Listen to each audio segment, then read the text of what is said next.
Holistic healing में, energy healing में भी कई बार कुछ ऐसी चोट रहती है अपने अंदर उस जन्म की, उसको हील करने पर वो जो हीली होता है, जो रोगी होता है, वो कभी कभी रोता है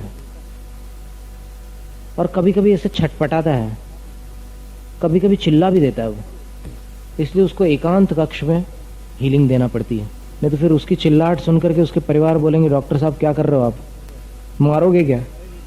वैसा नहीं है कुछ। उसकी हीलिंग के लिए उसको सब अंदर की जो पुरानी वेदनाएं हैं उससे मुक्त कराना पड़ता है।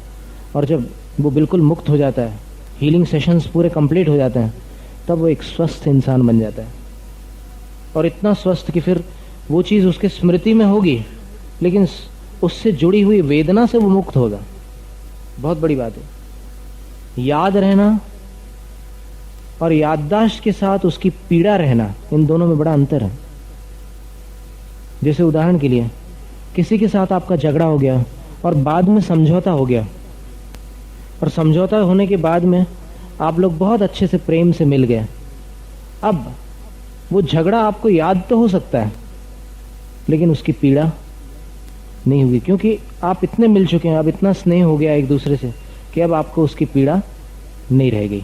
इसी प्रकार एनर्जी के द्वारा उसको हीलिंग्स जो देते हैं, उसको वो स्नेह वात्सल्य प्रदान किया जाता है कि वो पुरानी वेदना को तो भूल जाता है, लेकिन पुरानी स्मृतियां उसकी बुद्धि में रह जाए तो रह जाए।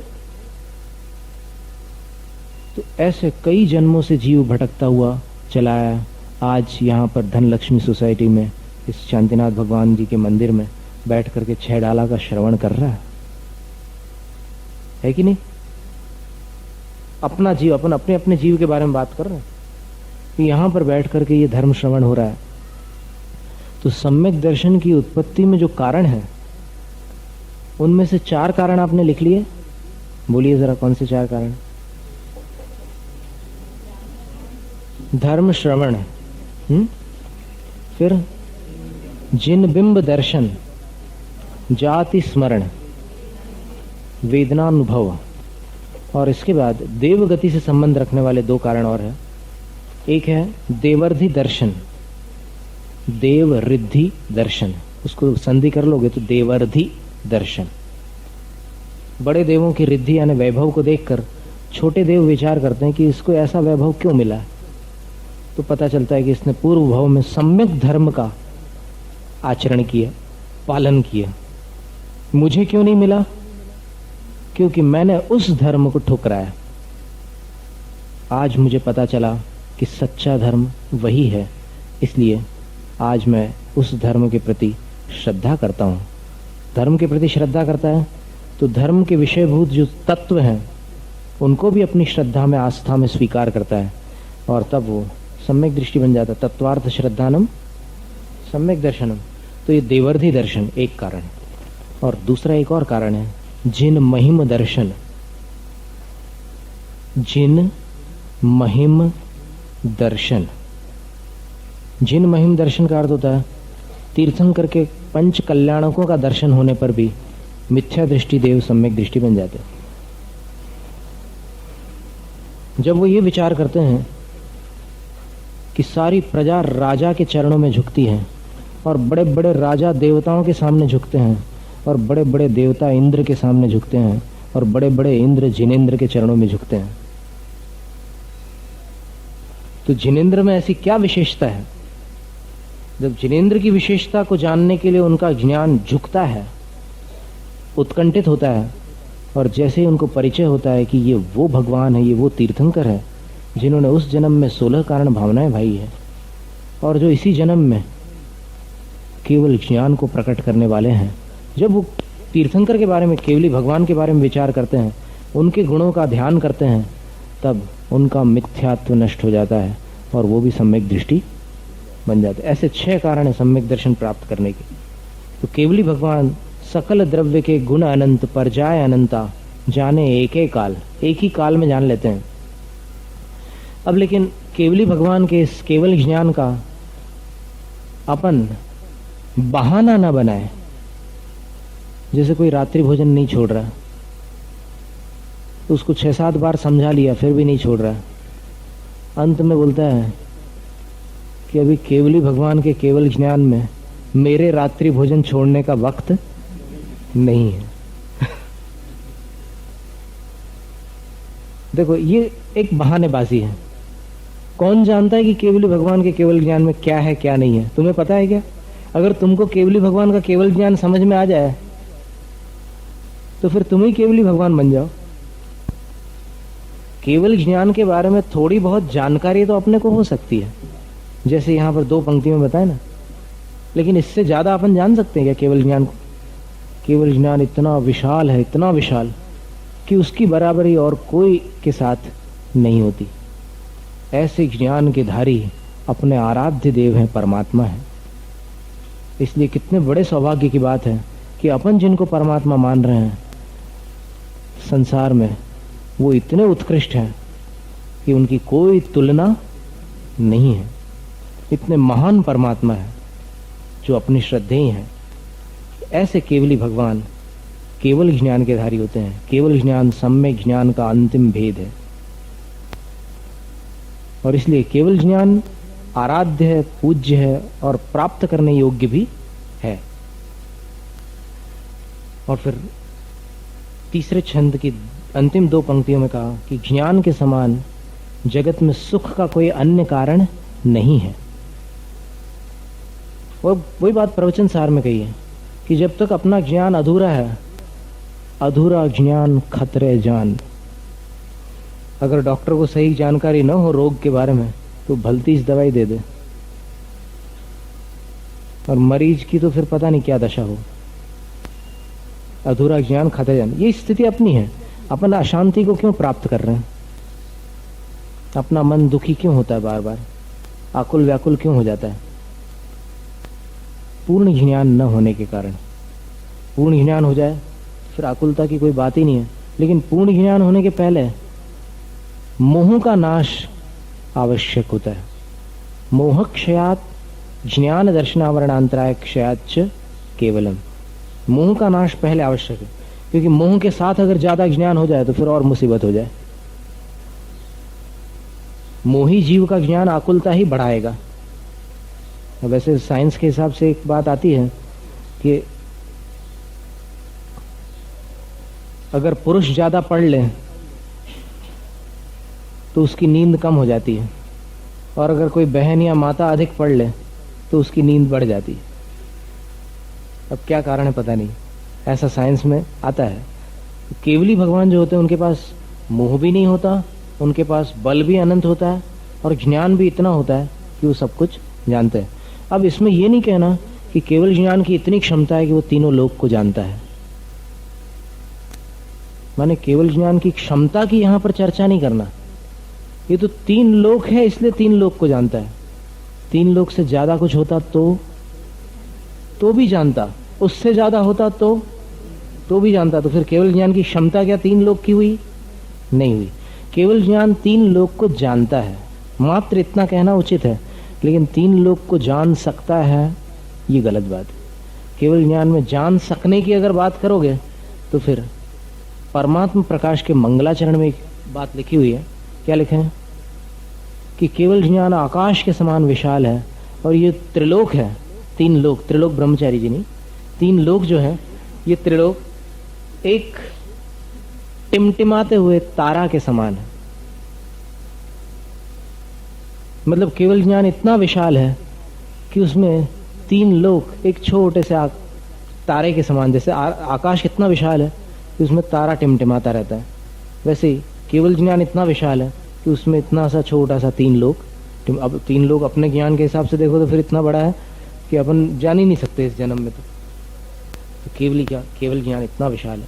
तो ज्ञान के समान अन्य कोई सुख का कारण जगत में नहीं है। यही परम अमृत है, और यही ज्ञान जन्म जरा और मृत्यु रोग का निवारण करने वाला है।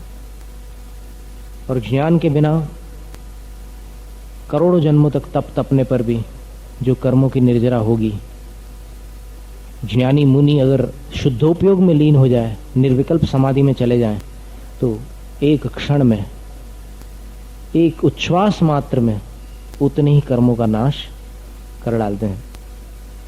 उच्छ्वास का अर्थ क्या होता है?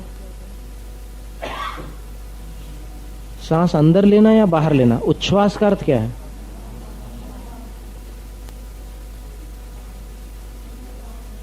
दोनों है? नहीं, दोनों दो। उच्छ्वास निश्वास को कहते हैं। उच्छ्वास और निश्वास, इन दोनों को साथ में जोड़ दो, उच्छ्वास निश्वास, तब दोनों आते हैं। अकेले उच्छ्वास का क्या अर्थ है? अंदर लेने वाले कितने लोग हैं? अब मुसीबत है सब लोग, मतलब क्या है कि जहां पर इज्जत का सवाल अपना गलत निकल गया तो कोई ऐसी घबराने की बात नहीं। देवशास्त्र गुरु के सामने अगर गलती हो जाए तो सुधरेगी, उसमें आपकी मान हानि वाली बात नहीं है। तो शास्त्रों के अनुसार अपन देखें तो उच्छ्वास का अर्थ होता है श्वास को बाहर छोड़ना। आप बहुत खुश हो गए आप, है? जो लोग निश्वास का अर्थ होता है श्वास भीतर लेना, उच्छ्वास का अर्थ छोड़ना। और मेडिकल साइंस के अनुसार एक नॉर्मल मनुष्य 3 सेकंड्स में सांस बाहर छोड़ता है। आप अगर जल्दी छोड़ते हो तो पता नहीं, लेकिन अंदर लेने में 2 सेकंड्स लगते हैं, बाहर छोड़ने में 3 सेकंड्स लगते हैं। टक टक टक, ऐसे 3 सेकंड में सांस बाहर निकलती है। तो ज्ञानी जीव एक क्षण में, एक उच्छ्वास में उतने कर्मों को नष्ट कर डालते हैं जो करोड़ों जन्मों में तप करके अज्ञानी जीव खपाता है। और ज्ञान के बिना, अगर आत्मा को पहचाने के बिना, तत्वार्थ श्रद्धान के बिना कोई दीक्षा ले ले तो दीक्षा लेकर वो अनंतों बार ग्रैवेक को प्राप्त हो सकता है, पर सच्चा आत्मिक सुख नहीं प्राप्त कर सकता। और सब जीवों ने ये काम किया हुआ है। जो भी पंच परिवर्तन में भटके हुए जीव हैं उन सब ने ये कार्य किया। जो अभी तक निगोद से नहीं निकले वो नहीं गए हैं ग्रैवेक। ठीक है, ग्रैवेक कैसे जाएंगे वो? क्योंकि ग्रैवेक तो मनुष्य गति से ही प्राप्त होने वाला है, और मनुष्य गति में भी कम से कम मुद्रा मुनि की होना अनिवार्य है। अब कल श्रुत पंचमी का महान पर्व है, जैन शास्त्रों का पर्व, तो उसकी कथा आप सुनेंगे। आज यहाँ पर ज्ञान की आराधना का जो प्रकरण था वो पूर्ण हुआ। इसके आगे सम्यक ज्ञानी होय बहुरी दृढ़ चारित लीजे,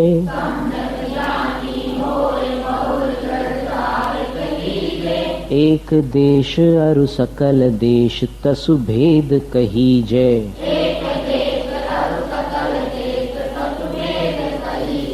त्रस हिंसा को त्याग वृथा सावर न संहारे,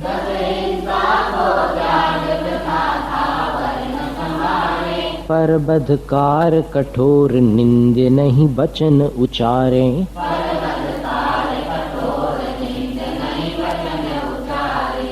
अब सम्यक ज्ञान के बाद सम्यक चारित्र का वर्णन प्रारंभ होता है। सम्यक ज्ञानी होकर बहुरी फिर दृढ़ चारित्र लीजिए। दृढ़ चारित्र को ले लेना चाहिए, यानी दृढ़ चारित्र अंगीकार करना है। तसु भेद, उस चारित्र के भेद, एक देश और उस सकल देश कहीजे। एक देश चारित्र और सकल देश चारित्र, ऐसे 2 भेद कहे जाते हैं। यानी इसको विकल चारित्र और सकल चारित्र इन नामों से भी जाना जाता है। देश संयम और सकल संयम भी इसी को कहते हैं। और इसमें 5 व्रतों की बात कर रहे हैं। पहले देश व्रतों का वर्णन करते हुए त्रस हिंसा को त्याग। त्रस जीव कौन होते हैं? दुर्लभ लही जो चिंतामणि, त्यों पर्याय लही त्रस तणी। त्रस का अर्थ होता है द्विंद्रियादयस त्रसाहा। तत्वार्थ सूत्र के दूसरे अध्याय में आया है कि 2 इंद्रिय को आदि लेकर जितने जीव हैं वे त्रस जीव कहलाते हैं। फिर शंका ये उठेगी कि 2 इंद्रिय को आदि लेकर कितने जीव होते हैं? 2 इंद्रिय, 3 इंद्रिय, 4 इंद्रिय, 5 इंद्रिय, 6 इंद्रिय, 7 इंद्रिय, ऐसे कितनी सीमा है वहां? तो बोले पंचेंद्रियाणी। इंद्रियां 5 ही होती है, इसलिए 2 इंद्रिय से पंचेंद्रिय वाले जितने जीव हैं उनको त्रस जीव कहते हैं। तो त्रस हिंसा को त्याग, त्रस हिंसा का त्याग, और वृथा स्थावर न संहारे, व्यर्थ में स्थावर हिंसा का भी त्याग, व्यर्थ में स्थावर जीवों का संहार नहीं करते। तो ये अहिंसाणु व्रत हो गया। अब देखो गृहस्थों के जो व्रत हैं उनका वर्णन करते हुए बोल रहे हैं कि व्यर्थ में दो इंद्रिय आदि प्राणियों का घात नहीं करना, उसका नहीं, व्यर्थ में तो स्थावर का, और दो इंद्रिय आदि का तो घात करना ही नहीं। त्रस हिंसा का तो त्याग है, और इस त्याग का स्पष्टीकरण लेकिन थोड़ा सा अपने को समझना है। जैसे मान लो कोई चोर अपने घर में घुस गया और ऐसी स्थिति आ गई कि जब तक अपन प्रहार नहीं करते तब तक बड़ी भारी हानि संभावित होती है, तो क्या करना? प्रहार करेंगे कि नहीं? वो त्रस जीव है वो चोर, तो बिल्कुल पंचेंद्रिय सैनी पंचेंद्रिय मनुष्य पर्याय का आर्यखंड का प्राणी है वो। तो इसलिए ये जानकारी यहां पर और समझ लेना चाहिए।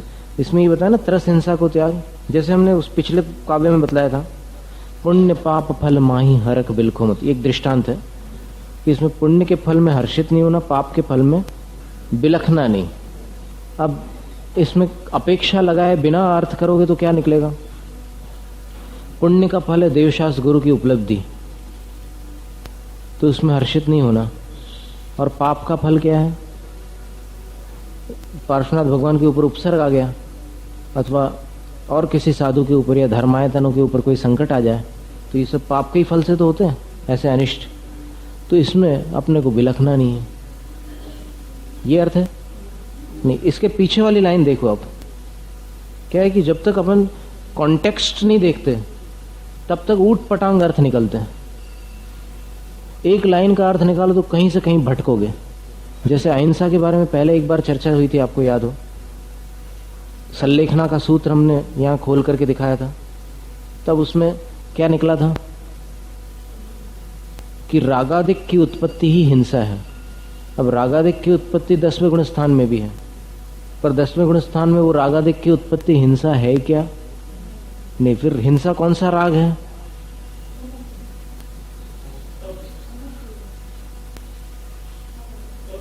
अप्रशस्त राग।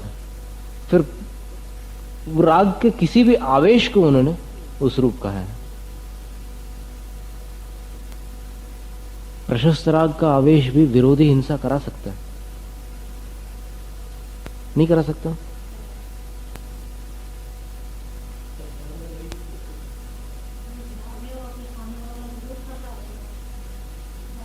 देखो, आपको आयतन जिनेंद्र भगवान के प्रति प्रशस्त राग है, और अगर कोई आकर के कुछ उपद्रव मचाता है तो फिर आप विरोध करेंगे कि नहीं? तो फिर वो किस निमित्त से हो रहा है विरोध? प्रशस्त राग है ना। तो यहां पर तात्पर्य इसका ये समझो कि जो आवेश रूप रागादिक, उसमें क्या अकेले राग की बात नहीं है। हिंसा जो है वो द्वेष भी उसमें सम्मिलित होता है, काम क्रोध आदि सब आ जाते हैं। जो भी विकारी भाव है उनके सबके आवेश को वहां पर हिंसा कहा गया। इसी प्रकार यहां प्रकरण देख लीजिए आप कि ऊपर वाली पंक्ति में क्या लिखा है कि विषय चाह, विषयों की जो चाह है वो दबदाह जंगल की आग है, और जगत जन अरणी, और संसार के जो प्राणी है वो क्या है? वन है। उस वन को ये विषयों की चाह रूपी अग्नि जलाती है, और उसको ज्ञान रूपी मेघ ही बुझा सकते हैं, और कोई नहीं बुझा सकता। अभव्य जीव मुनिपद धारण करके भी धम्मम भोग निमित्तम, संसार के सुख का ही कारण मानता है धर्म को, क्योंकि उसको मोक्ष सुख की जाति पता नहीं है। वो वास्तव में इसमें क्या फर्क होता होगा? क्योंकि अभव्य ने भी पढ़े हैं 11 अंग, और वो भी जानता है कि भाई मुनिपद से रत्नत्रय धारण करने से मोक्ष की प्राप्ति होती है, पर वो ये नहीं जानता कि मेरे अंदर रत्नत्रय है या नहीं है। पर उसके अंदर जो सुख के प्रति जो धारणा है, मान्यता, वो क्या है? भोग निमित्तम। भोग निमित्तम का अर्थ क्या है कि जैसे संसार में इतने अच्छे अच्छे सुख जो लौकिक दृष्टि से इंद्रिय जगत की अपेक्षा से हैं, देवगति में है, तो मोक्ष का सुख इससे अनंत गुना है। तो अनंत गुना है तो उसकी धारणा क्या होती है कि सुख तो यही है, लेकिन इससे क्वांटिटी ज्यादा मानता है मोक्ष सुख की, लेकिन क्वालिटी अलग है ये नहीं समझता। आ रहा है समझ?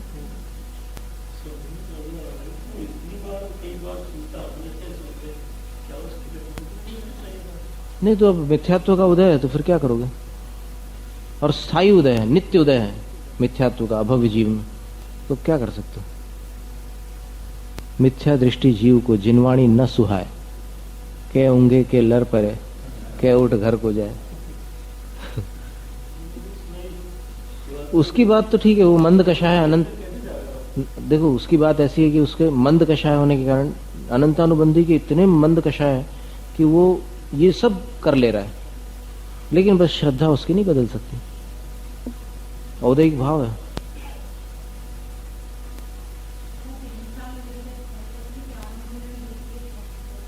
होती है ना, उसमें अणुव्रत भंग नहीं होता। घर गृहस्थी में जो हिंसा हो रही है तो उसमें अणुव्रतों में ये बतलाया है, रत्नखंड शावकाचार्य देखो आचार्यों के वचन लेकर चले तो फिर सीधा समाधान निकलता है। संकल्पात कृत कारित मननाद योग त्रयस्थ चर सत्वान न हिनस्ति। क्या कहा कि संकल्प पूर्वक चर सत्वान, चर सत्व, चर जीव किसको कहते हैं?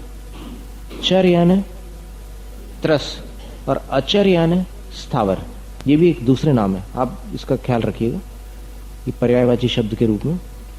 चर यानी त्रस और अचर यानी स्थावर। तो चर जीवों को, त्रस जीवों को वो संकल्प पूर्वक नहीं मारता, न हिनस्ति। और कैसे नहीं मारता? कृत कारित अनुमोदन और मन वचन का ऐसा। कहने का मतलब ये हुआ कि वो अभिप्राय पूर्वक इरादे के साथ किसी भी त्रस्त जीव का घात नहीं करता। इरादे का मतलब क्या है कि मैं इसका घात करूं इस इरादे से। अब घात अगर हो जाए, विरोधी हिंसा में भी घात तो होता है। जैसे राम रावण युद्ध हुआ तो उसमें तो कितने जीवों का घात हो गया, कितने मनुष्य मारे गए, कितने विद्याधर परलोक चले गए। तो उसमें क्या था कि उसमें यह उद्देश्य नहीं था कि भाई इसको मारना है इसलिए हम मारे। उसमें युद्ध की परिस्थिति ऐसी बन गई थी कि अब लड़ना ही पड़ेगा। इसी प्रकार देश के ऊपर कभी संकट आता है तो उसमें जैन व्यक्ति को फौजी बनना चाहिए कि नहीं? जब जैन व्यक्ति अगर फौजी होता है तो उचित है कि अनुचित है? अनुचित है? उचित है? किन्ने?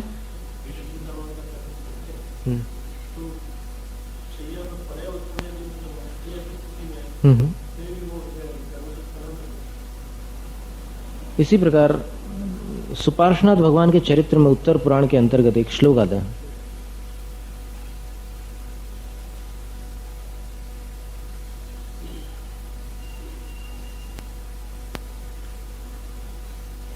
स्वायुराद्यष्ट वर्षेभ्यः सर्वेषां परतो भवेत् उदिताष्ट कषायाणाम तीर्थेषां देश संयमः।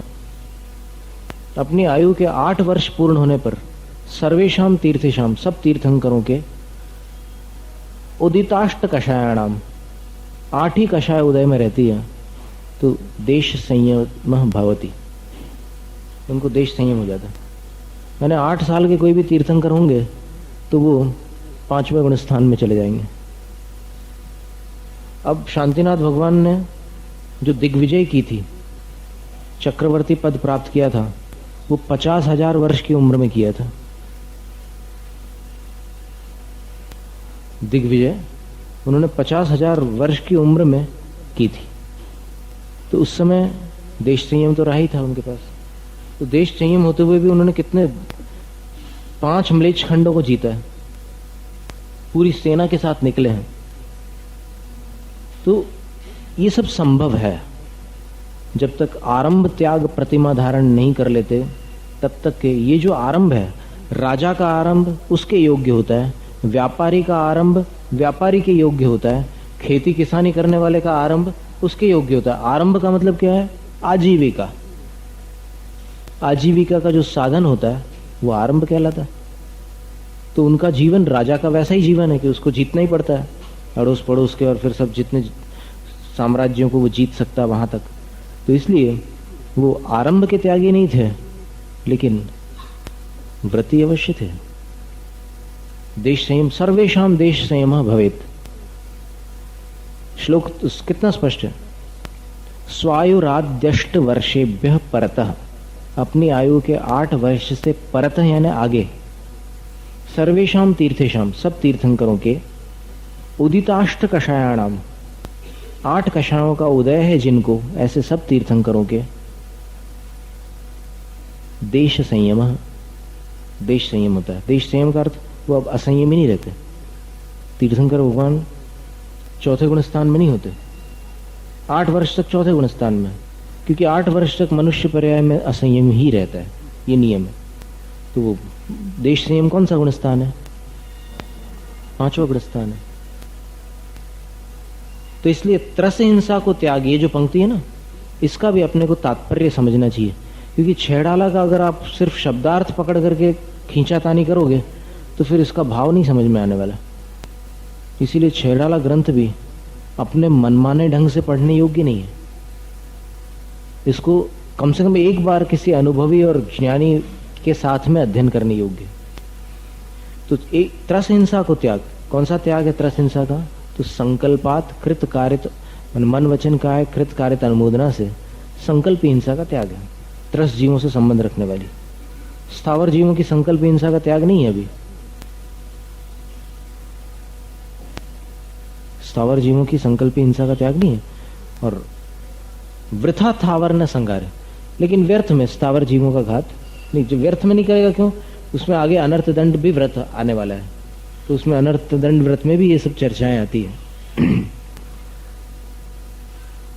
और सत्य व्रत के अंतर्गत गृहस्थ का क्या कर्तव्य है तो बताते हैं। परवधकार कठोर, दूसरों का वध हो जाए, अथवा जो अपने आप में कठोर हो ऐसे वचन, और निंदे वचन हो। निंदे वचन का अर्थ क्या होता है?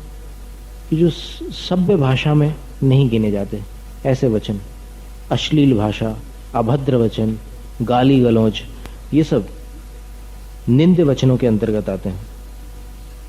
नहीं वचन उच्चार, ऐसे वचनों का उच्चारण वह नहीं करता। सत्य व्रत अंगीकार करने वाला ऐसे वचनों का उच्चारण नहीं करता। ये 5 अणुव्रत तो अभ्यास रूप में सबको करते रहना चाहिए, क्योंकि इससे अपन दुर्गति से बच सकते हैं। नहीं तो आप सर्वथा असंयमी रहोगे तो फिर क्या भरोसा, अपने अंदर मिथ्या दर्शन है या कौन सी कषाय उदय में है, किसको मालूम है। इसलिए इनका अभ्यास तो रखना ही चाहिए जीवन में। और अभ्यास की जो भावना है वो आपकी लेश्याओं को विशुद्ध बनाएगी, और लेश्याओं की विशुद्धि से दुर्गति नहीं होगी। इतना तो कम से कम अपने लिए हितकर है। तो त्रस जीवों की संकल्प हिंसा का त्याग और व्यर्थ में स्थावर जीवों का घात, वह अहिंसा व्रती नहीं करेगा गृहस्थ जीवन में। और सत्य व्रत धारण करने पर दूसरों का वध हो, दूसरों का वध कराने वाले वचन नहीं बोलेगा, कठोर वचन नहीं बोलेगा, और निंदे वचन नहीं बोलेगा।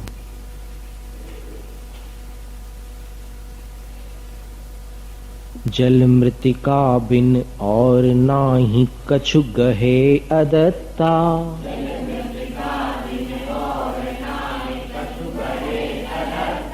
निज वनिता बिन सकल नारी सो रहे विरत्ता।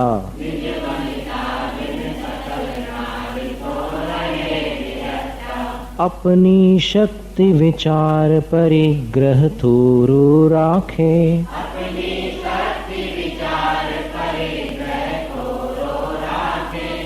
दश दिश गमन प्रमाण ठान तसु सीमन नाखे।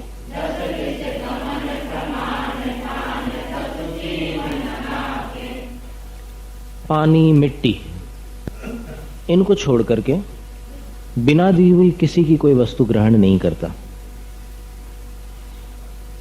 ये अचौर्य व्रत हो गया। बिना दी हुई वस्तु को ग्रहण करना चोरी है। तो पानी मिट्टी के बिना, बिना दी हुई किसी की वस्तु को ग्रहण नहीं करता। और कदाचित पानी और मिट्टी पर भी किसी का स्वामित्व हो और कहीं ऐसी आपत्तिजनक स्थिति हो तो उसको भी बिना पूछे नहीं लेगा। जैसे मान लो कहीं न किसी ने काली मिट्टी बहुत दूर से बुलवा करके अपने घर में बगीचे में डालने के लिए रखी है और कोई छेड़ाला पड़ करके चले जाए कि भाई ये मिट्टी तो हम ले सकते हैं क्योंकि इसमें पूछने का कोई प्रावधान है नहीं।